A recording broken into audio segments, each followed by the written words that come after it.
J'appelle Pierre Ledoux, architecte de l'agence Vendredi. Vendredi, c'est une agence d'architecture qui propose des projets flexibles et écologiques. Vous direz certainement plus de choses en détail. Et Éric Lorognon, Fluiditech, bureau d'études thermiques et fluides, concepteur Passive House et a engagé dans le BIM, j'allais dire depuis l'origine, mais c'est quand l'origine du BIM.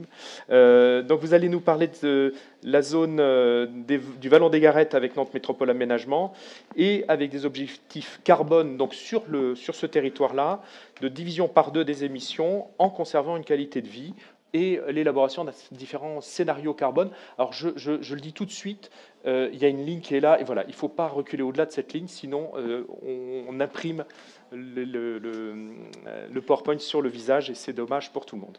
Vous avez 20 minutes. Merci, bonjour.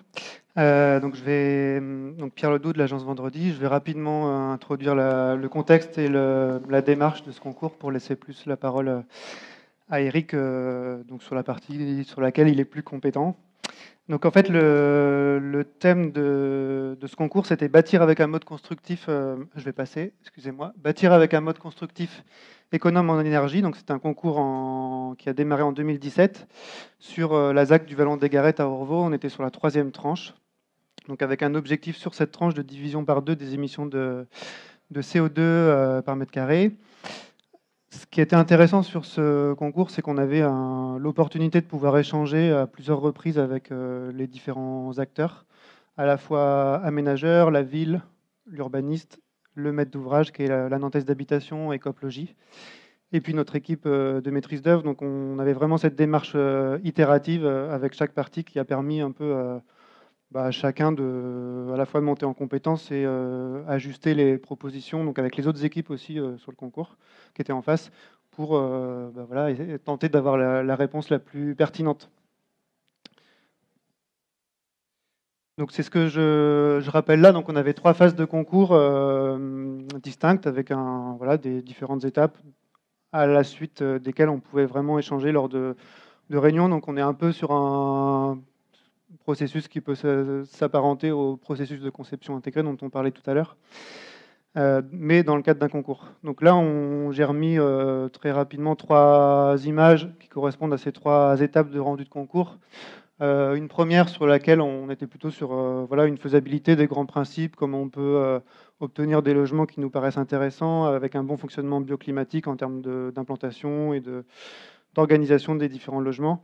Une deuxième étape sur laquelle on rentre un peu plus dans le détail de l'économie de projet, du calcul de performance environnementale, le plus c'est moins.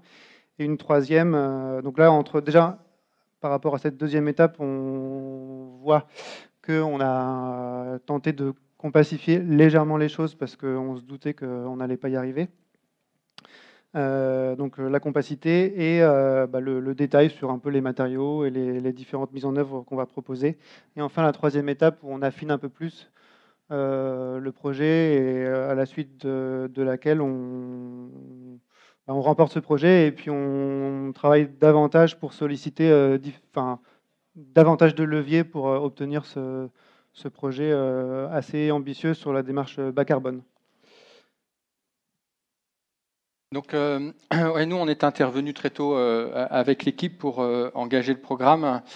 À l'origine, donc le cahier des charges est un label BBCA. Donc, c'est un bâtiment bas carbone. C'est un label qui est monté par l'association BBCA, dont on est adhérent, qui va qualifier plusieurs critères, en fait 4. Hein. Le premier qui va être le carbone, qu'on va utiliser dans le cadre du calcul E plus C-. Donc, c'est un bâtiment. En fait, c'est plutôt 2 bâtiments, puisqu'on est sur 2 collectifs, un de 11 et un autre de 9 logements, qui sont E3C2. Dans toute la phase de conception, on a absolument voulu, avec la maîtrise d'ouvrage, que ce soit la conception la plus simple. Donc on est parti de très épuré, en maintenant bien évidemment les performances thermiques, j'irai au top. Alors on n'est pas au niveau passif, hein, mais on est largement au-delà des critères RT 2012.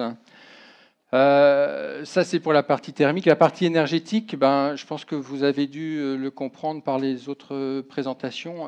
On n'a pas de photovoltaïque parce qu'on a de la biomasse.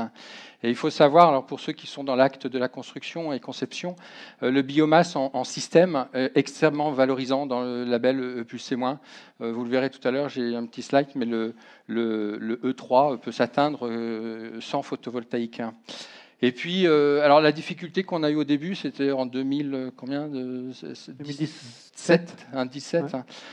La base Ignace, qui est tant discutée, les FDES et les PEP, n'étaient pas figées. On était dans une période un peu transitoire où il y avait plein de fiches, mais elles n'étaient pas validées. Donc on a commencé nos calculs, on était super contents, on dit oh là, ça marche bien. Puis au fur et à mesure qu'on avançait, on relançait les calculs et on voyait toutes les fiches disparaître parce que toutes celles qui n'étaient pas validées sont sorties de la base le temps qu'elles soient revalidées. Mais je retourne vers des experts. Et alors là, ça a été des chocs, quoi, même des électrochocs, parce qu'on a vu nos indicateurs complètement partir dans le rouge. Donc après, on a abordé le sujet avec sérénité. On a dit de toute façon, si elle existait, elle réexistera. Et on a avancé avec des hypothèses pour engager les matériaux les moins carbonés. Ouais, vas-y, tu peux y aller. Donc le bâtiment bas carbone est basé sur quatre leviers. Donc réduire la quantité de matière, c'est aller chercher le carbone, le niveau carbone tel qu'il est défini dans le +C-. Puis ensuite, il y a une forte valorisation sur les matériaux biosourcés, parce que chaque fois qu'on va utiliser un matériau biosourcé, on va avoir un certain nombre de points.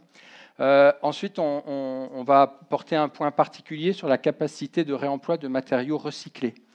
Donc on n'est pas dans une approche aussi large telle qu'elle a été présentée tout à l'heure, mais on voit qu'on va plus loin que le bâtiment, puisqu'on va aller chercher les matériaux qui ont déjà été produits en amont et qu'on va recycler. Et le quatrième point, qui pour moi est très, très fort, c'est la capacité de faire évoluer son logement, son bâtiment par rapport à ses usages. On sait très bien qu'un bâtiment, il va vivre 30, 40 ans, et à un moment donné, il peut se passer d'un tertiaire à un logement, etc.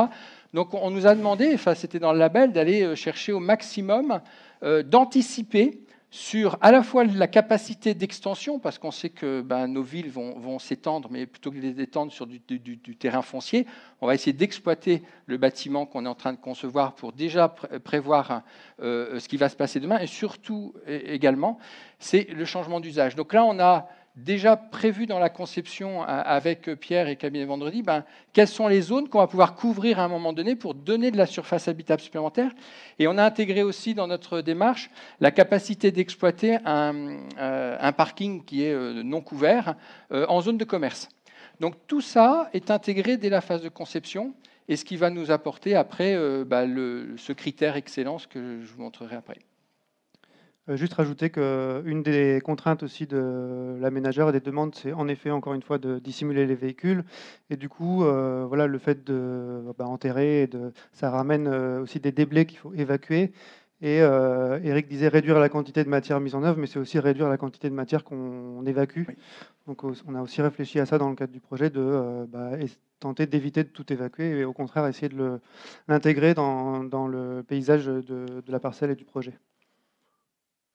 Bon, ça, c'est pour les techniciens. On est sur un niveau carbone 2, 877 pour le critère carbone dans sa globalité avec l'ensemble des usages. Et sur les produits de construction et les systèmes, on est à 603. On est allé chercher le carbone avec une certaine marge de manœuvre.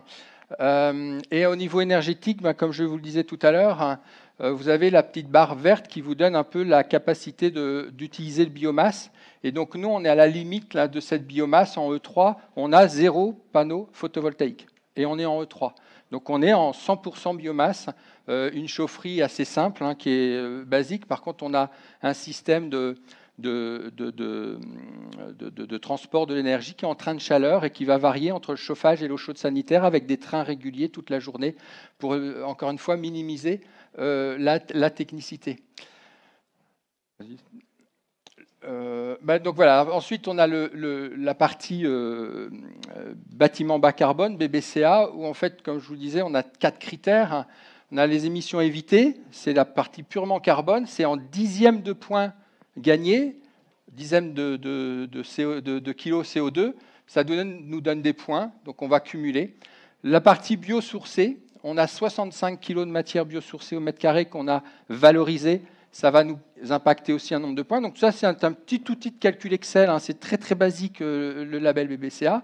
Et ensuite, les deux critères que je vous ai cités tout à l'heure, le recyclage et le potentiel d'extension, sont regroupés en un seul qui s'appelle l'économie circulaire, où là aussi, on a valorisé l'ensemble des actions par des points. Donc la totalité des points fait 26. Et pour être BBCA standard, c'est 0. BBCA performance, c'est 15, et BBCA excellence, c'est 25. Donc on est à 26. On a été labellisé Promotelec en 2018 en phase conception sur ce label BBCA excellence et sur ce niveau de E3C2. Donc là, juste une planche pour évoquer quelques limites. C'est pas exhaustif. Eric, tu en aurais certainement d'autres.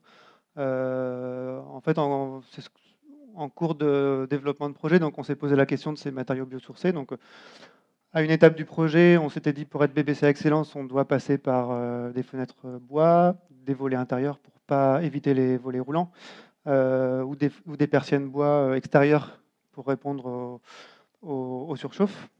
Après, il s'est avéré qu'en cours de route, avec l'apparition de nouvelles fiches, voilà, certains choix se sont renversés ou adaptés. On s'est rendu compte que chez certains fabricants, une baie mixte bois alu était meilleure en bilan carbone au global qu'une baie en bois.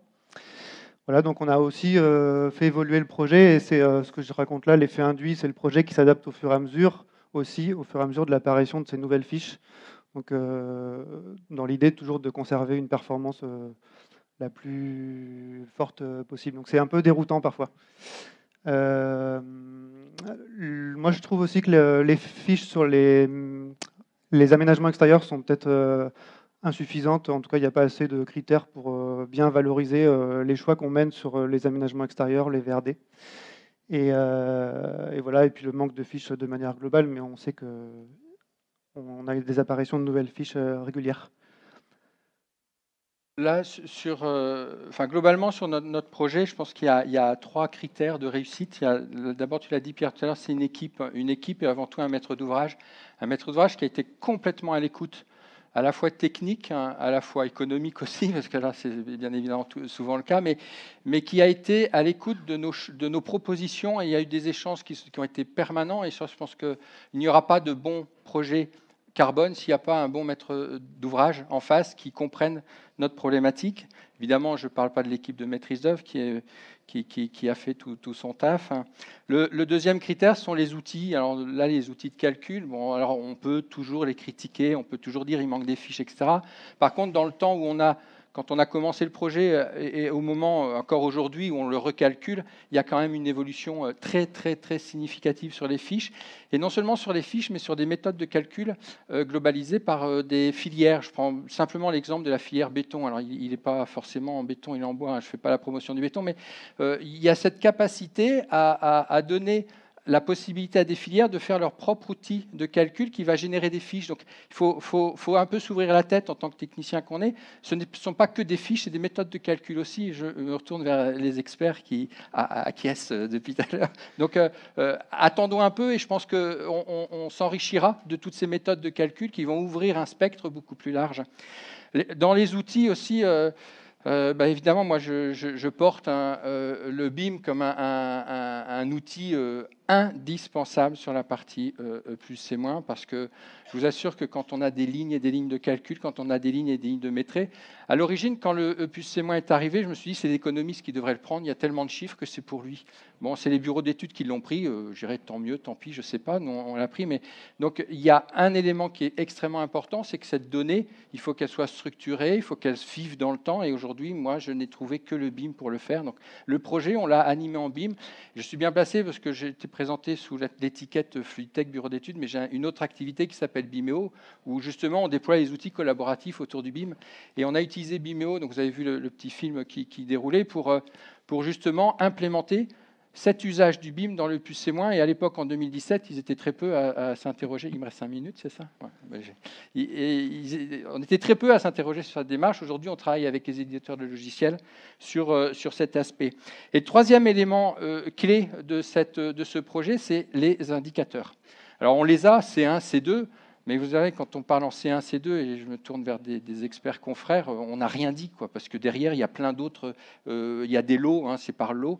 Et nous, on a mis en place un système, tableau Excel, tout simple, etc., où dans chaque fiche, on y mettait une note qui disait la robustesse par rapport à l'information, entre 0 et 10.